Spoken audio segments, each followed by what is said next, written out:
and welcome to Bitches of Horror, and we have another Monsters of Film special. Yes, and today we're going to talk about the 4 films we saw on Saturday. And on the evening we had the Hexxensabbat, the witches-themed horror films. But before that we had a French film called Keep an Eye Out, so we're going to start with that one. Yes. And as I said, it's called Keep an Eye Out, from France, from 2018. And it's by... this is so hard. Like Quentin Dupois? Maybe? Yes. And it's starring Benoit Poelvoorde from Man Bites Dog and Grégoire Ludig from Max and Leon. Yeah, this is one of my films that I wanted to see when we had our expectations episode. Mostly because the director has also done Rubber. And I was interested in seeing some sort of police drama thing when, one of the people from Monsters of Film said that it had like a Twin Peaks-esque sort of style. Yeah, Jasmine just... Yeah. But it's about a man who is accused of murder, but he hasn't done it, he says. And basically he sits at the police station and this cop is interrogating him. In a very nonsensical satire sort of way. Yeah. I don't even know how to explain it. It's like a lot of little things happen and the cop gets interrupted all the time and just crazy stuff happens and it's so funny. Like it works. Yeah, it did. Yeah. It really works. I think the best thing about this is probably the dialogue. Yeah. Like it is a dialogue film. That's what it is. Very well written, and the story it's crazy. It's cuckoo. But in a fun way. It really works. It does remind me a lot of Rubber. It does. It has that sort of, I don't know what is going on, but I like it. Mm-hmm. It was, because he's just sitting there like, I didn't do it. And he's like blatantly telling him like, look, this is what happened. And, because he found the body and he called it in. So that's why he's like, why would I call it in if I found the body? That's just stupid. Why would I, he's just like trying to explain stuff. And the cop is just there like, well, giving him like bullshit reasons. Mm-hmm. It's like, well, maybe you called in to put you off the list. Which is probably a good idea, but, it's sort of like that sort of thing. Just like these way out there sort of explanations and reasons. And the cops are like, okay, maybe you didn't do it then. He's like, oh, well, can I go home? We gotta do this and this and that. And you gotta go through everything that you did the entire day, like minute by minute. It's like, but I'm hungry. Yeah. And can I go to the bathroom? Ken's like, Yeah. And the characters are really, really crazy, but they are so thought out, like well thought out. Yeah, they're well written. Yeah. Definitely. And well developed. Out, yeah. They have their part, and they keep to that part the whole film. Even though the film takes massive turns here and there. You're just like, whoa, it feels like a bad, like repetitive dream, but in a good way. Yeah. If you know what I mean. It's like a nightmare. It's a nightmare. It is. In a fun way. Yeah. It just feels like one of those things where you kind of like wake up, but you're still there. You're like, okay, well, and then you're like, oh shit, I'm still here. That sort of type of nightmare. But it's just hilarious in a way. It's really hard to explain, but it's definitely a film that you need to check out if you're into dialogue films. Yeah, and one of the best things was when this guy was explaining what he was doing like during the day before, and then like they had also put in like some kind of a future aspect into it, and it was really cool. Like I like how he tells his stories. Yeah, really well. Yeah. Also, just all like side characters are amazing. Felipe, he's the best. Yeah, like this. I'm not sure if he's an assistant, but he kind of treats him like an assistant, and some fun things happen. Yeah, like it really just. It's a quite short film. I think it's like an hour and 10 minutes or something like that. It's very short. So definitely, But a lot of check it things out. happen, like Yeah. all the time. There's always If it something was happens. longer, I think it would have hurt the film. Yeah. It was perfect length for this type of film. It had what it needed. It didn't put in any extra shit. It was just what it was, did what it was supposed to do, and ended. Yeah. And that, the ending was superb. I loved it. That was like the bomb of the film. Just like, boosh, just like, oh! Yeah, I did enjoy that. A very good film, and I will give this an 8 out of 10. I think I'm going to give it a 9 out of 10. Yeah. I mean, I wasn't a huge fan of Rubber, but I did enjoy it. Yeah, and I think this was better than Yeah, Rubber. it was a step up. Yeah. I don't know. This felt like just a really good dialogue. Yeah. What really- Quentin yeah. Tarantino should be doing. Not in the satire way, but dialogue way. He's kind of lost, I think, his dialogue stuff. Nah, I think it. Really? Yeah. He's still the master. Really? Yeah. He was the master. I don't know. Hateful Eight wasn't in my taste. Okay. That's a whole different Yeah. genre. So let's Yeah. keep on. Now we got our witches movies. We're going to start Yeah. with The Field Guide to Evil from 2018. It's about a bunch of directors. It's an anthology film. So yeah. Yeah. A type of anthology film. Yeah. They are picked from each country. So we have picked our favorites actually, because it would be like too much to go through each and every one of them. But do you want to start with your favorites? Yeah, sure. Not in any order, just like my 3 favorites. I think we both have this one, which is Khan's film, Khan Evernal, who did Baskin, which was Al Carisi. And it's about a pregnant woman who is in the house in her middle of nowhere. She looked very young. Yeah. Yeah. And she's there with her sick or I'm not sure if it's her grandmother, but an old lady. It's probably her grandmother, who's just, sicker than sickest. Kind of feels like, just dementia, more than that. Just like she's not there. She's just, very old. And it's about a legend of a goat who is some sort of demon. Yeah. And this goat turns up, and then all these weird and bad things start to happen. Yeah. And it's very well written. And it's kind of creepy. Yeah. Like he does have the creepy atmosphere there all the time, and like the threat of the demonic presence is there all along, and just the life like this girl lives, like you can really tell it's kind of hard, and with this baby, it's like you're like, whoa. Yeah. This will not be good. Yeah, I think it really takes different turns, and it where you think it's going, that's definitely not where it's going. It just like kind of mixes around with your emotions and your thoughts of the film. And I think that's one thing that Khan does very well. Even in Baskin, you had no idea what was going to happen. No. And it's very hazy and dreamlike. And I think that tone is in this film as well. The dreamlike tone. Where you're not really sure if it's real or not real. And I don't know how to explain it, but if you watch Baskin, you probably know what I mean. Yeah.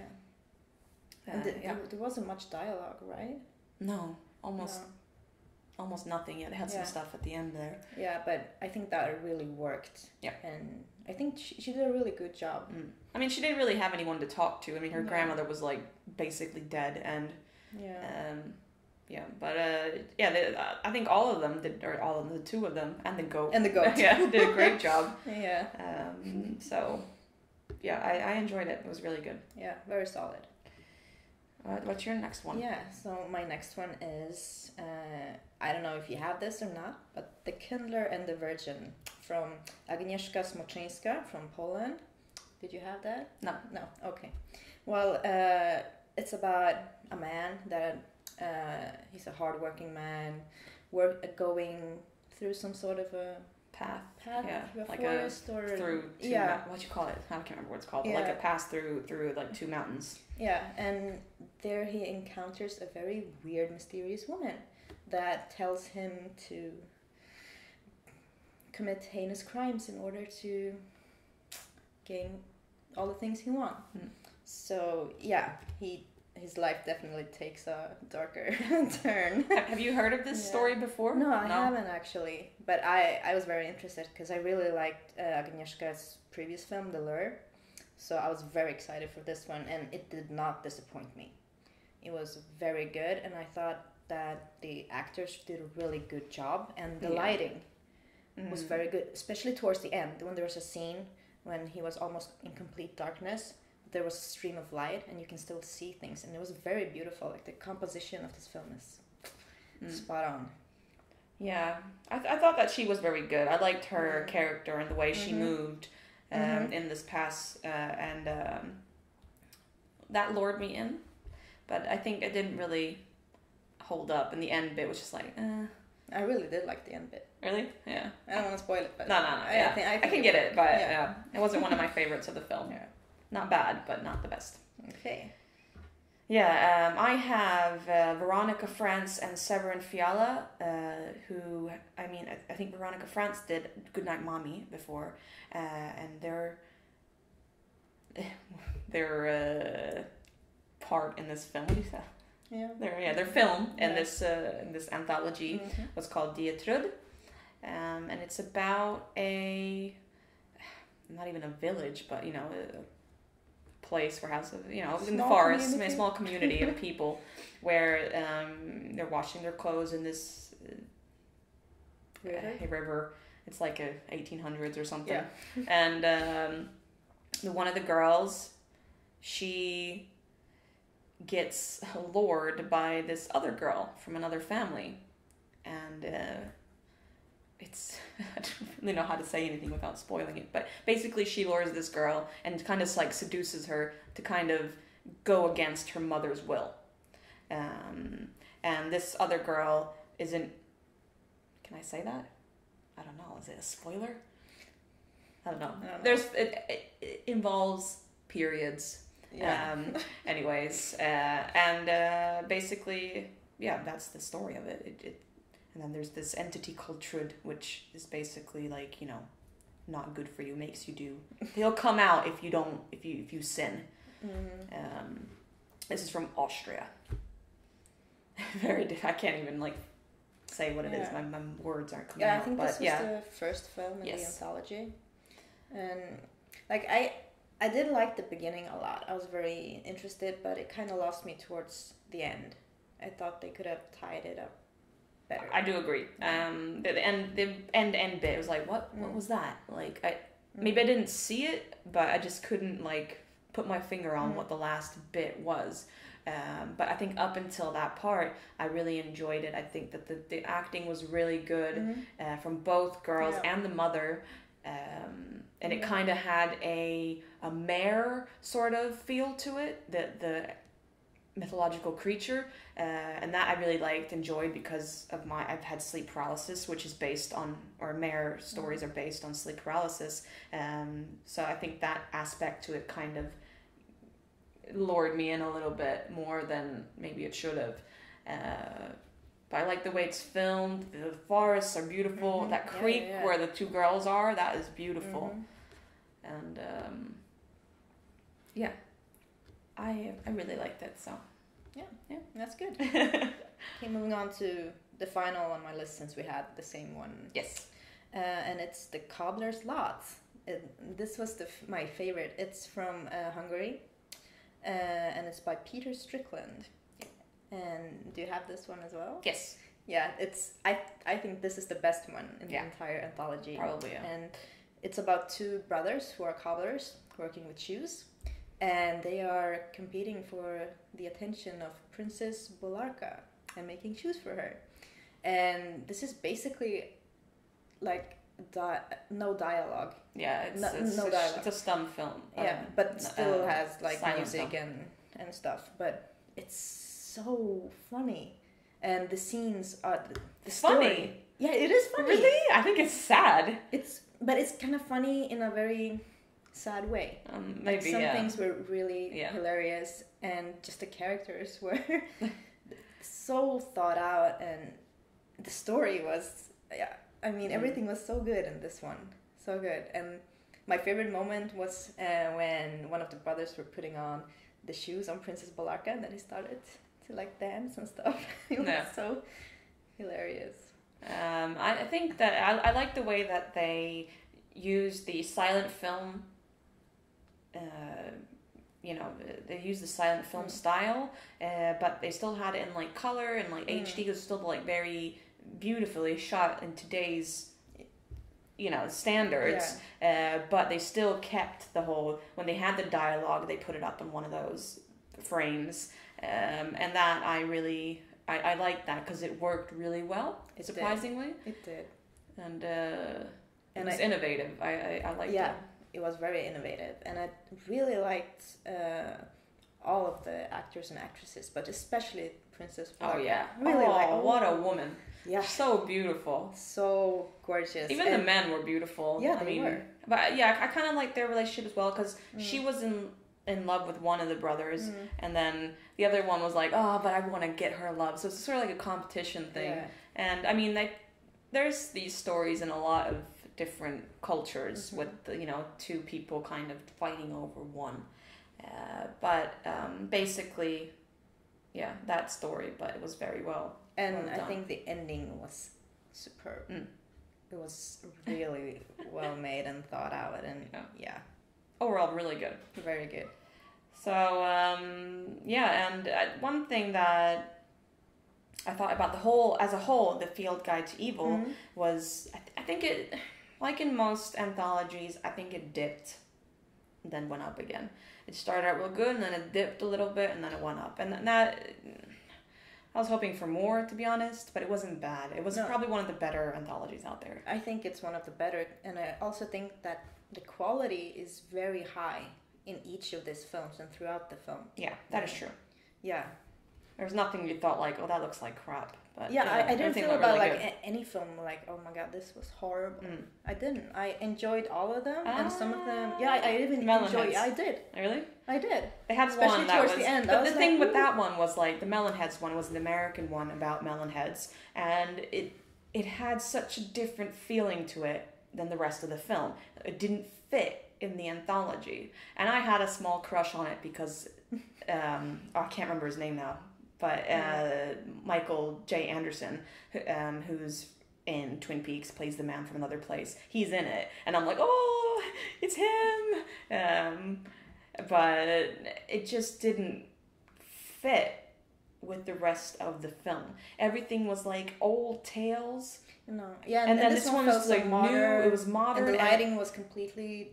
Different from all of the other, but I still enjoyed the story, and especially towards the ending because it got pretty brutal. It did, but it was just like it just felt like it just should have not been there. Like maybe on its own it would have been better, but I just think that there's so many different types of folk tales in the United States from the Native Americans, and there's the Jersey Devil. There's so many different types of folklores.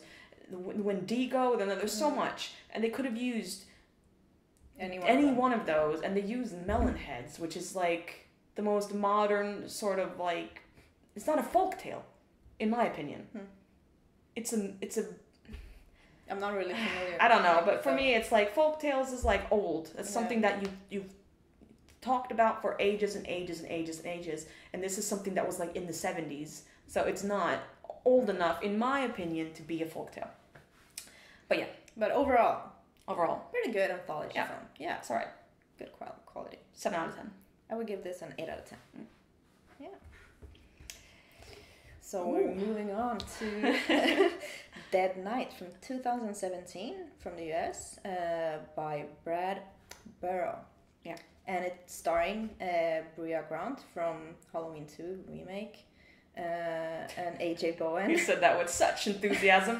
That's for another episode. And AJ Bowen from You're Next, The Signal, House of the Devil, and Barbara Crampton from Reanimator, You're Next, From Beyond, Death House, Replace. So many films. We all know her. We all hopefully love her. So, yeah.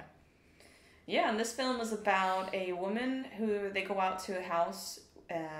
She wants to, reconnect with herself, with her family, and she kind of gets a psychotic break, and just things start to happen. Yeah. And it's always It like gets that. out of It feels so. Yeah, I guess everything just gets out of control, and they don't really know why. Like Yeah. what is going on. And then there's these segments on TV about murders that have happened in this house before, and it kind of has like an Amityville horror Yeah. type of story to it, but in a very different way. Yeah.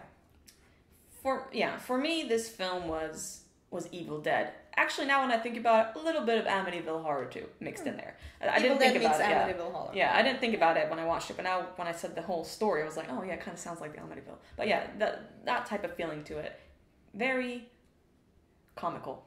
Yeah, in a good way. A good way. It's a good comedy horror.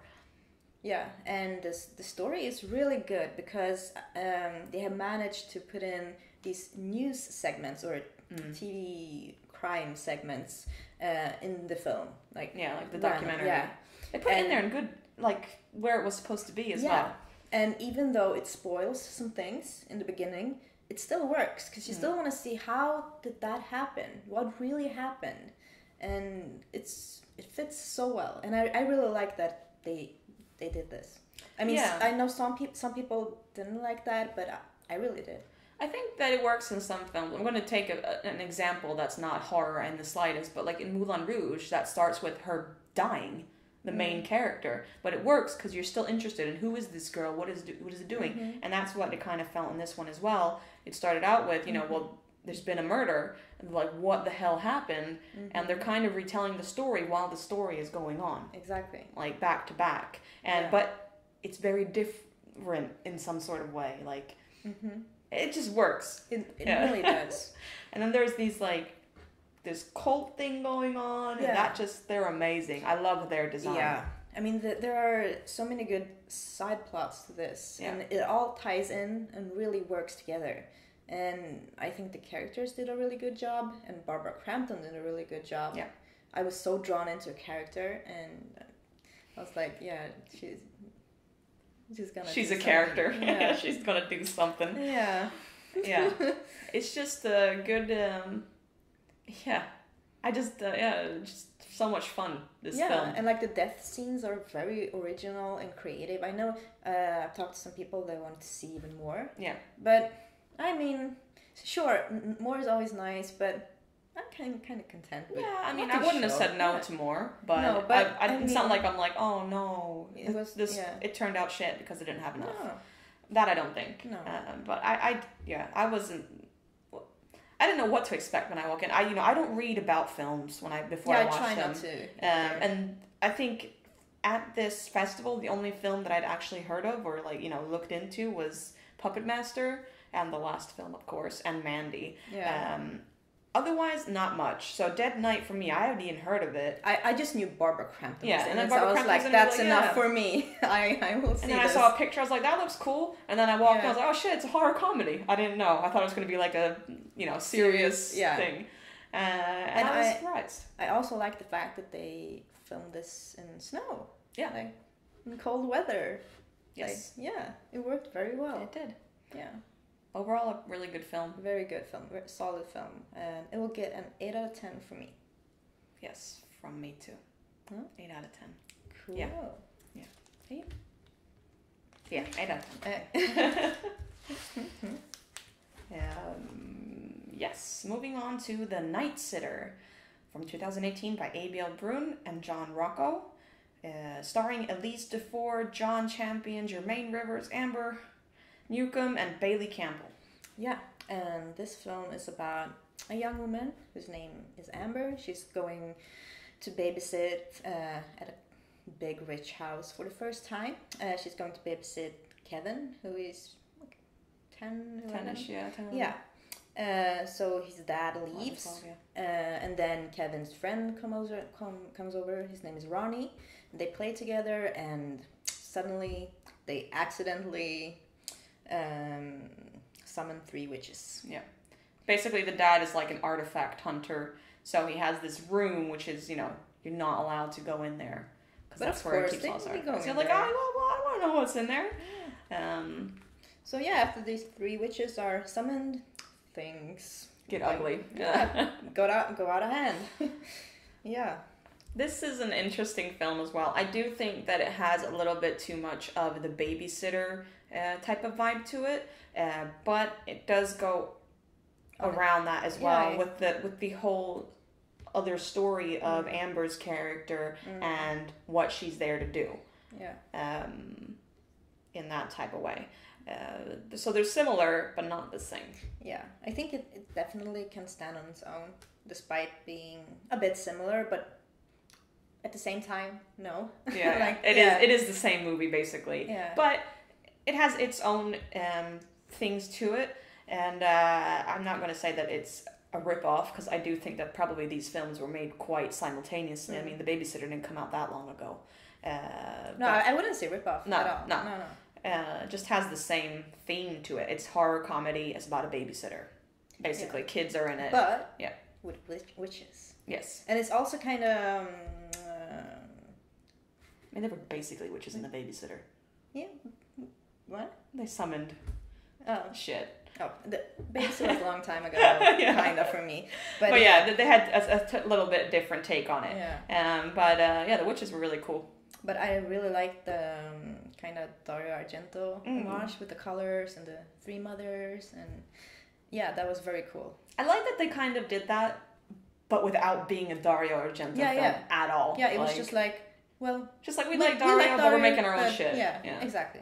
But I mean, it was a clever use of color. Yeah. Like lighting, very, very smart. Music in it was really good as well. I did love the music.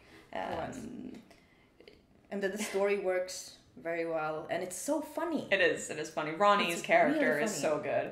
Yeah. That kid is amazing. I mean, both kids were amazing. But he definitely stands out. Yeah. I mean... He's amazing. Yeah. Amber's character, maybe I didn't like so much, but I think that she was needed. That character was needed. Yeah. I did like her two friends who came over. Two of them were good. The other one was like, but I did. But really the relationship, it was good. There was a neighbor. What's that? Oh yeah, him. Yeah, he was amazing. Yeah, he was cool. He was very cool. It's like I'd hang with him. Yeah, hang with him in his garage and be like, "Oh, you got some cool stuff here." Yeah. Yeah. Yeah. It was a very different film. Yeah, not what I expected at all from a witch film. No. No. But despite it, I mean, it was really fun, and this one could also do for a really good drinking game. Oh yeah. I'm gonna start on that. Yeah, no, I need to start. We need to start doing that. Drinking games for horror films is not enough. Like, you find them all these like regular films, but you want like a good one to like this and Evil Dead Trap and like weird zombie ass and all these like weird types of films as well, or like underground and indie films. Yeah, we try to do that when we have our horror nights with our horror group. Yeah. But it's not enough. No, we need more. Yeah. Make a site. Yeah. Anyways, so this is fun. It's a fun film with lots of gory moments. Yeah. And good gory moments. Yes. Yeah, and I also really liked the character of the dad. Yeah. And he was just unbelievable. Yeah. It's just... You're just like, here's the keys. Take care of my son. Don't let him go in that room. Bye. Like, did you snap me? What? But, okay. Yeah. Well, yeah. I have to say that I did like Dead Night better than this, but I'm still gonna give it an 8 out of 10. I have to say that this was my favorite film of the entire festival. Really? So, 9 out of 10. It was. I mean, yeah. Maybe. Yeah, it was really good. Yeah. It was good. I mean, I think the Night Sitter and Dead Night had about the same tone to it. So it was a really fun night. And look forward to watching them because they are good. Yeah. And that's it for our episode. Our next episode, we're going to talk about the films that we saw on Sunday, which includes Halloween. Yes. The new Halloween. Yes. No.